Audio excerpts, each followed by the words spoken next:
This program is brought to you by the following proud sponsors. The Alltech Media Group, the region's leading multimedia video production and marketing company, creating powerful and innovative marketing strategies that deliver exponential returns. The following programming is made possible through a generous donation from Randall Lewis, Executive Vice President of Upland-based Lewis Operating Companies.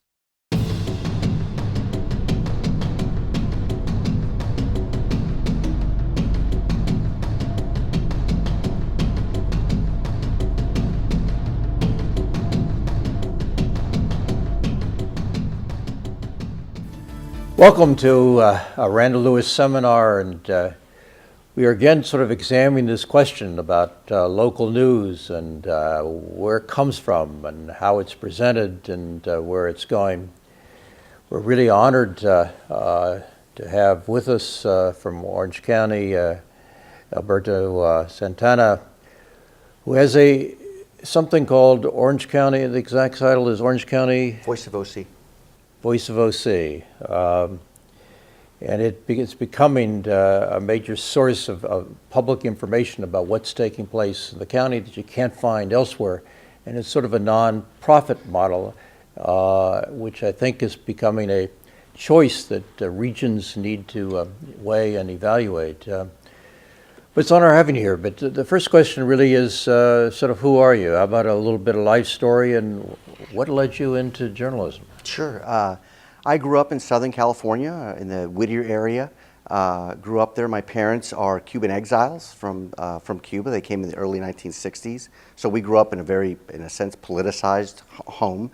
We were always, my father was adamant about things like voting, volunteerism, participating in your community, things that he left his country for, and was very always appreciative of what the United States stood for. So in our household, we were always very involved. I went to the University of Southern California, trained as a political scientist. Majored in political science? Yeah, That's good. Wonderful. I tell all of my young journalists that are looking to what to major in, I'm a big believer in political science. Right. It was a great overall training about one question I've always been trying to answer with my dad, and I always used to, how did we get here? How did we and other people get here? Why did we get here? Yeah. That kind of formed me as a writer. You know, I went to Washington, D.C. and when you graduated from USC and then? Graduated from USC, did a little bit of, started to freelance, and it kind of went back and forth between research, political research, and journalism, and kind of was working to figure out what suited me best. Ended up winning a fellowship that took me to Washington, D.C., and I worked for the Congressional Research Service on Latin American affairs. In between there, I got a master's in Latin American affairs from San Diego State University. Okay. When I got to D.C., after this fellowship, I connected with something called the National Endowment for Democracy. I worked at one of the core institutes called the International Republican Institute, and I was a research analyst on elections in Latin America. And I spent a number of years roaming around Latin America, monitoring the Mexican elections in '94, numerous other sort of transition elections in El Salvador after the Civil War. And really, that's really where my education as a journalist really began. You spent time down in Central America, which is sort of a mystery to most Americans. Yes, it was, for me as a Cuban American, it was something where I saw the battle against communism, and frankly, it put what warfare is right in front of my face, and it really underscored what my father always told me about the importance of civil society, to avoid those types of conflicts, because once you open that Pandora's box, it still hasn't been, in a sense, normalized. It's a very difficult situation when you go into that, and we saw it play out right in front of our faces. I think we still see it playing out in the kind of caravans that are coming toward the border. Is that? Absolutely correct. And again, this is something my father taught me. You can't live in a world of perfect peace and order surrounded by war and disorder. At some point, it affects you. That caravan is something that's playing out in the streets, especially in Southern California, on a daily basis. We've seen this since the 1980s. I grew up in neighborhoods that had Central American refugees coming in, and again, for me, I was always fascinated by these differences between countries, between the left and the right. And frankly, it was working with dissident journalists in Cuba that really underscored to me the power of journalism. Well, how did you get from Latin America and D.C. back to Southern California? Well, I worked with journalists inside Cuba, smuggling out stories that they wrote, and we started something. The very first publication that I did was called Dissenting Voices, and we distributed this throughout Washington, D.C. through embassies, trying to, in a sense, allow these independent reporters inside Cuba to have the power of their voices heard. When I saw what that did, and I saw the courage of those journalists, it really underscored for me that I wanted to be a journalist. And I came back to Washington, D.C. We founded something called CubaNet, which to this day still exists, and it distributes the writings of dissident writers inside Cuba. Oh, wow. And then I went to go work for Congressional Quarterly and really kind of bit my teeth or cut my teeth on congressional committees, congressional coverage. Did that for about 3 years. And after 3 years, I couldn't take the D.C. winter anymore, and I really wanted to come back to Southern California and, in a sense, apply a lot of what I had learned abroad back home.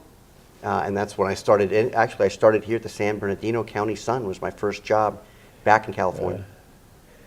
Well, so many of the local papers are not quite what they were when you first came back, and what the Southern California News Group, I think, controls now most of them. Not many journalists, so they particularly have a kind of difficulty covering local matters and stuff that they can't get off the wire services and so forth. Explain again the Voice of Orange County. What is that? Well, Voice of Orange County or Voice of OC, as we named it, is a nonprofit newsroom. For me, Congressional Quarterly, it was owned by the Poynter Institute, a nonprofit entity that also ran the St. Petersburg Times at that point. And when I worked in Congressional Quarterly, you could tell the difference between a for-profit operation and a nonprofit operation, in the sense that we covered Congress in a very authoritative way. It wasn't, we couldn't even use words like reform. That was considered to be biased. You could say something was going to be changed, but you could never say it was a reform. I appreciated that type of journalism. When I got back to Southern California, and I eventually went from San Bernardino to the San Diego Union Tribune, ended at the Orange County Register. Well, in 2009, when we saw the collapse coming, I saw one publisher after another experimenting with things that they call it today, clickbait. Hey, listen, the web is coming and we need to get lots of clicks, and the way you get clicks is by writing stories about three-headed kids and people who kill their moms and just wild stuff. Stay with just a moment. What do you mean by clickbait? I think that's an interesting comment. Most American newspapers are chock full of clickbait. That's why you see, I think, in my opinion, court coverage, police coverage. It's lots of really big headlines that make people go, wow. And so they click on that story. They click on that story. When they click on that story, what we were told in the about 2008 or so was that this was the way to go. This was the way to monetize the American newspaper, because more clicks meant more advertising. Now, the problem that we always had as journalists, I always used to say, how can we turn off our BS detector when we walk into the building, that we would ask a city manager or a mayor or anybody else, say, your budget numbers don't make any sense? Well, we'd ask a publisher, well, if we get all these clicks that you're talking about, do we win then? And they'd say, well, no, not really, because digital space does not monetize in the same way that print does. In the old days, you could sell a print ad and have a third of the page to Broadway or Macy's, make a lot of money. These days, on digital, the ads are much smaller, they're much more direct, and frankly, over time, the nature of the business has changed. The newspaper used to have a direct relationship with the advertiser that essentially reached the community through the newspaper. But over time, the advertiser established their own relationship with the reader through Google, through other things. Wow. And so it really made the newspaper in some ways irrelevant to that relationship. So you were working for the Orange County Register, and then what happened? I was the chief investigative reporter covering the county government. So basically I covered government all over the county. And about in 2009, it literally was a collapse. You could see it, not only the national collapse, but particularly in newspapers, you could see the advertising base had just left. Now, ever since I had been at Congressional Quarterly, I always thought, and again, I told myself or challenged myself, I've been running around Central America talking about democracy, and yet the city of Bell back home is being sacked on a regular basis. And I'm not there. The American newspaper's not there. City Hall is a tough beat to cover. It's a lot of stuff. It's like drinking out of a fire hydrant. You know, one agenda can keep a journalist busy 2 weeks.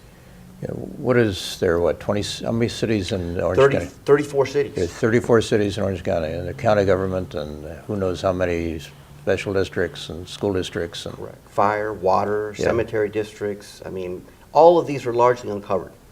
And as a journalist, I felt we're kidding ourselves. We're not even getting to the surface of this. There's an entire government moving like at almost like a train, and we're nowhere near getting in front of it, much less impacting it. Well, in the New York Times, you said, what, all the news is fit to print, obviously, and not not a realistic aspiration. But how to, in covering Orange County, what, 3 million? 3 million people. 3 million people, 34 cities. Correct. $6 billion county infrastructure. Yeah, how do you, I mean, how do you decide what to cover? Well, this is where, again, what I learned at Congressional Quarterly, what I learned studying government was really influential to me, which was there was a series of activists 100 years ago that established things like, not 100 years ago, but the Brown Act, for example, things that gave me an advantage as a journalist, the agendas.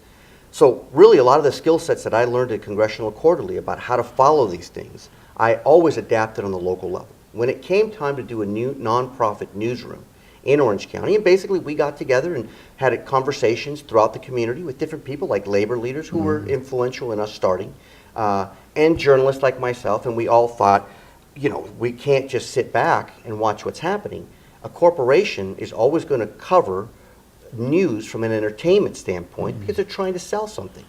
And for a lot of us, we had to sit down and have a frank conversation and ask ourselves, are speed bumps ever going to get covered? Are sidewalk widenings ever going to get covered? Is the freeway in an intelligent, kind of consistent way? Now, one of the things that we did at Voice from day one was we said, all right, there's 34 cities, but they don't all meet every week. Some meet on first and third Wednesdays, some meet on second and fourth Tuesdays. So that means there's only 15 to contend with. Out of those 15 every week, they're not all, in a sense, firing. And we really started getting ahead of the agendas and jumping in and asking ourselves, if we could just do one thing as a news agency, which is tell you, the reader, this is happening in your community before it happens, then be there to cover it, and then to be there afterwards to tell you what that meant, we'd have a model. And I think we've been proven right in that. I know you've covered a number of stories in Santa Ana, I know, and Right. Mayor Polito, among others. And, Sure.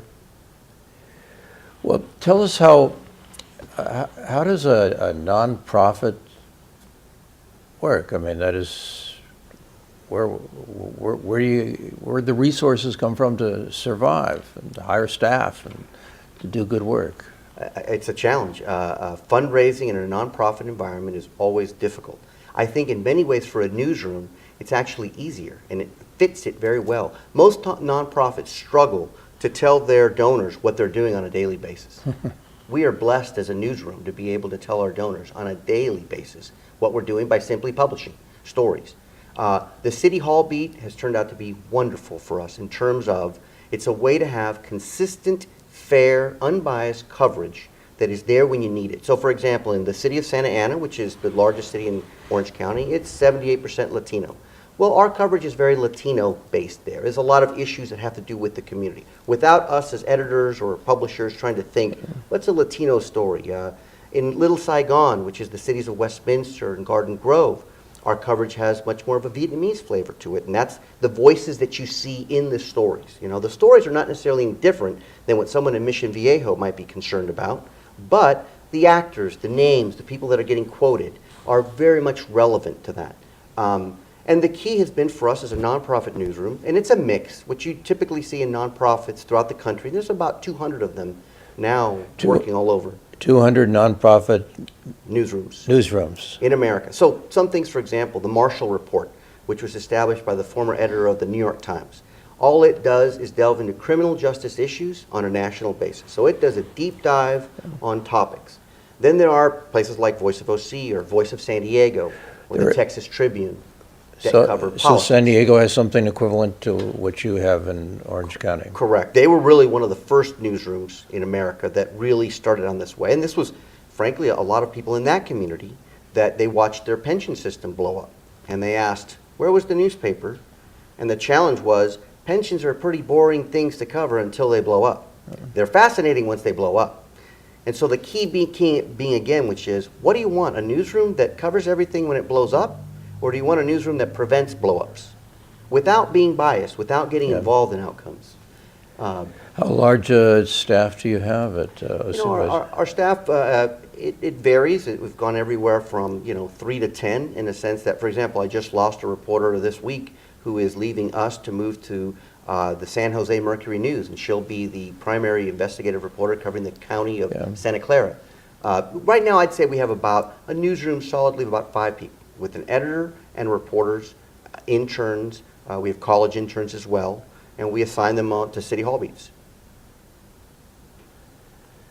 This question, what seems to be most lacking now in the sort of legacy newspapers, is, particularly the local ones, is the ability to do investigational reporting. They can report on a dramatic event, but that's about all that's being now covered.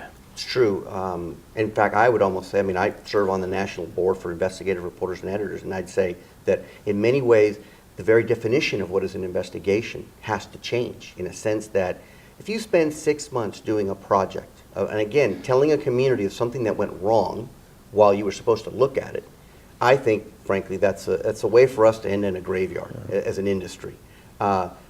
We've taken an approach to investigative reporting, which is the daily City Hall beat. So, for example, when we do something about a zoning change, we include in there what are the campaign contributions from the developer community to these people voting. They hate that, by the way.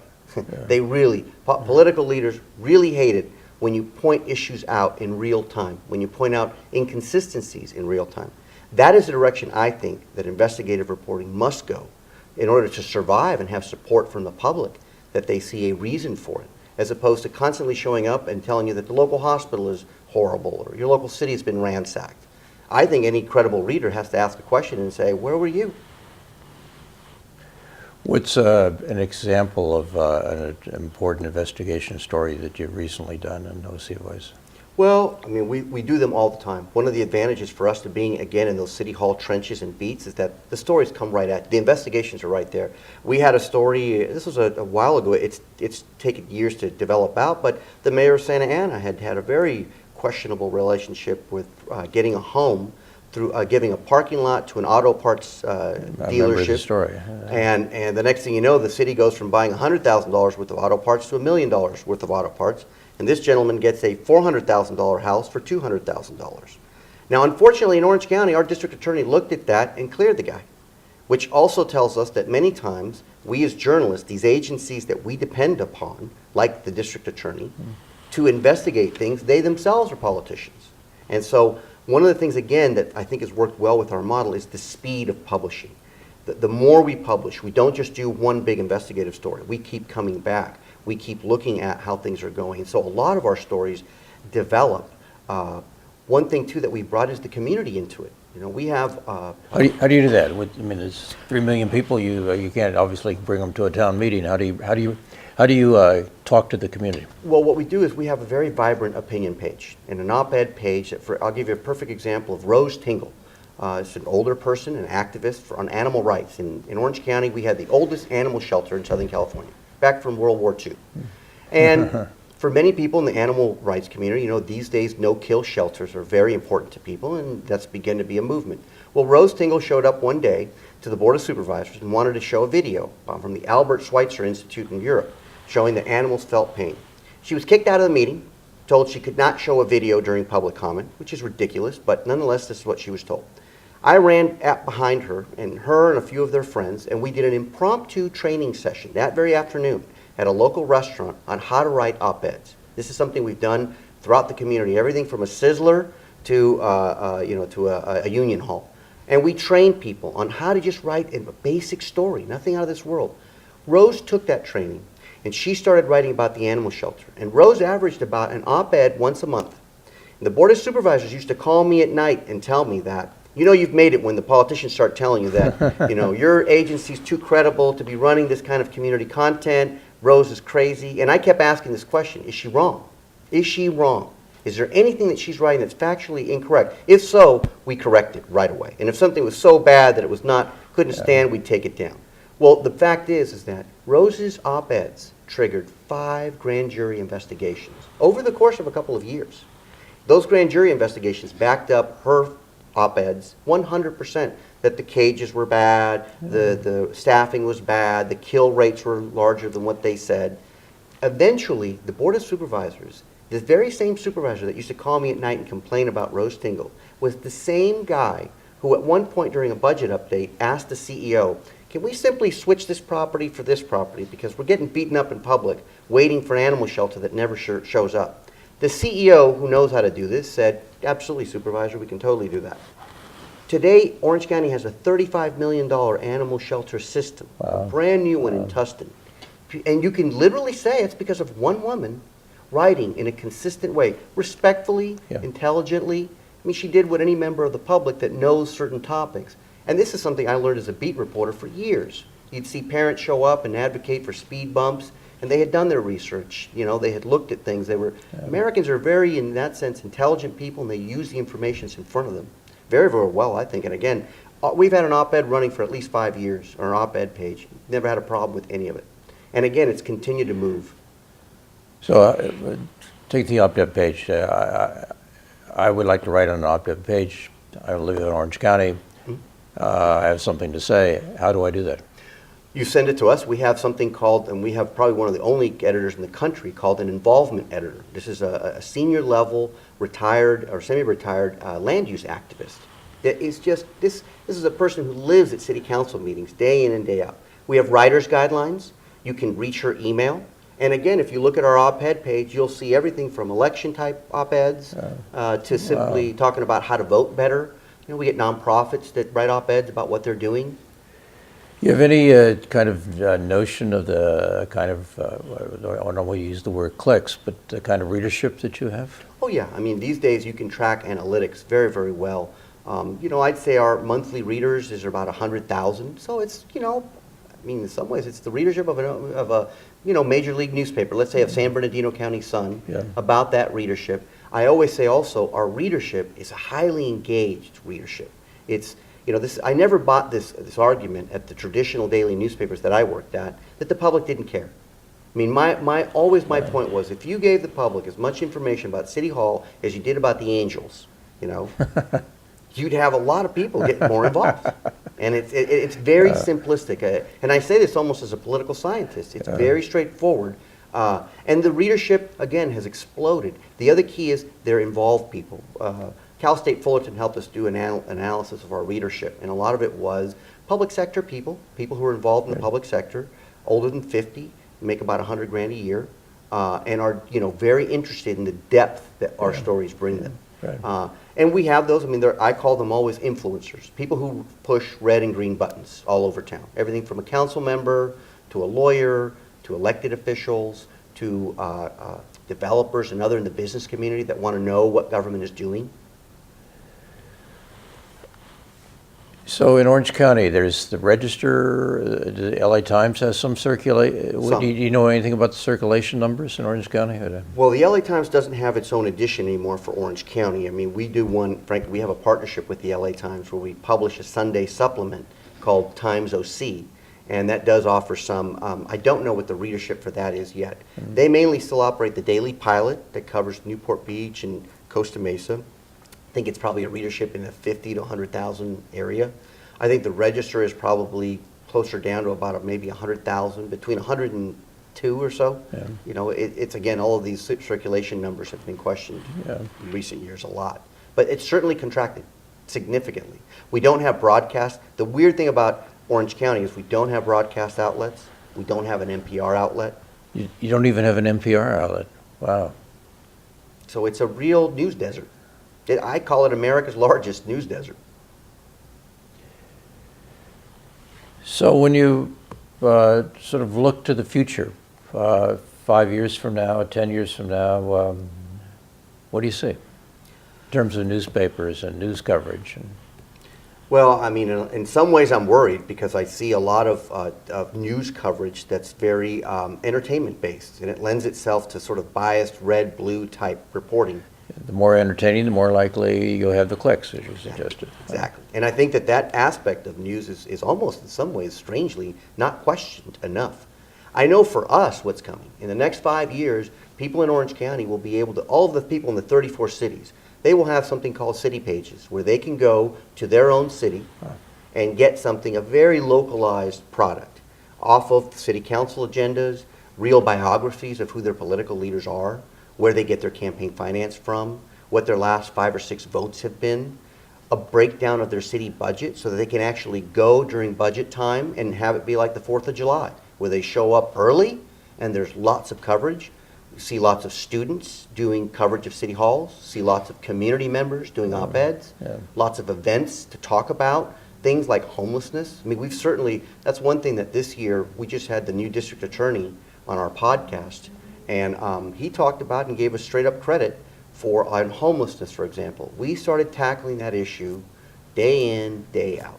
And we did not let them, we did not let up on it. Almost along the Santa Ana River outside exactly. of... Okay. And outside the civic centers, we started covering it and noticing that, look how much you're spending on police to simply jail homeless people, move them around, back out on the street. It was your OC voice was absolutely. And it changed the political dynamics. Absolutely. What we did was we put pressure on the political leaders by covering that story like it was like having a fire hydrant on your front door. You couldn't move, without that story being covered.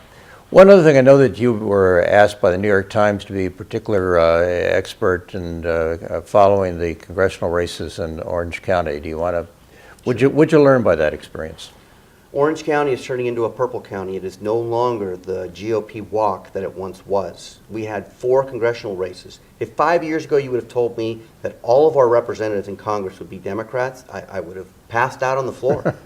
It would have been stunning. What we see now is, on election night, there were 2 people that were ahead. Dana Rohrabacher's challenger, Holly Ruda, on the coastal 48th district, was ahead, and has pretty much stayed ahead all the way through. We knew that that coastal district was going to change. It was more than likely. Down south, Mike Levin versus Diane Harkey in the 49th congressional district. Mike Levin, the Democrat, was ahead on election night and has stayed ahead. Where it has gotten really surprising is in South Orange County, long considered a bastion of GOP dominance. There, the incumbent, Mimi Walters, is on her way to defeat. She won on election night. But this is where the Democrats' ground operation, the day go get out the vote efforts, you can tell the difference. On election night, there were 800,000 votes left to count from all over the county. And what we have seen on updates, and we cover this every day, you've seen her lead. When they came out, Mimi Walters was ahead of Katie Porter. Every update, it's gone down, down, down, down, down. Now she's actually behind by about a half a point. Young Kim in the 39th congressional district versus Gil Cisneros, a Democrat there. Same dynamic. On election night, and frankly, we thought that would stay in Republican hands. A conservative sort of Asian community in that aspect of that straddles LA and Orange County, and yet the same dynamic is showing up. Election night, she was way ahead, and yet it's coming back. The main thing, and I think it's safe to say, all 4 of those races will go Democratic. And so Orange County is no longer just a one-sided conversation. That's what you really draw out of this. It'll be a more competitive place, and in some ways, I hope, it's the future of the country where it's purple. It's not blue and it's not red. It's a place where you cannot just assume things. You're going to have to go out, or politicians are going to have to go out and communicate with voters. All 4 of the people who lost did not run very communicative campaigns. Final question. I'm a poli-sci major trying to decide what to do with my life. Is journalism a field that you would recommend that I look at? Absolutely. I think as a political scientist, you are better suited to be a journalist than most journalists are, because you understand how everything connects together. It's like learning plumbing.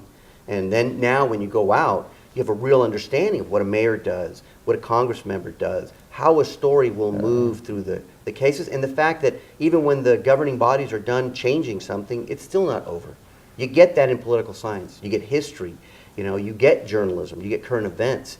You get a really strong background, I think, to be a journalist as a political scientist. Norberto, absolutely fascinating comments on OC Voice of yourself, and I think you've given us a kind of, it's kind of a cliche, but kind of a window in the future that you framed exceptionally well. And thank you for coming, and enjoyed it very much. Program is brought to you by the following proud sponsors: the Alltech Media Group, the region's leading multimedia video production and marketing company, creating powerful and innovative marketing strategies that deliver exponential returns. The following programming is made possible through a generous donation from Randall Lewis, Executive Vice President of Upland-based Lewis Operating Companies.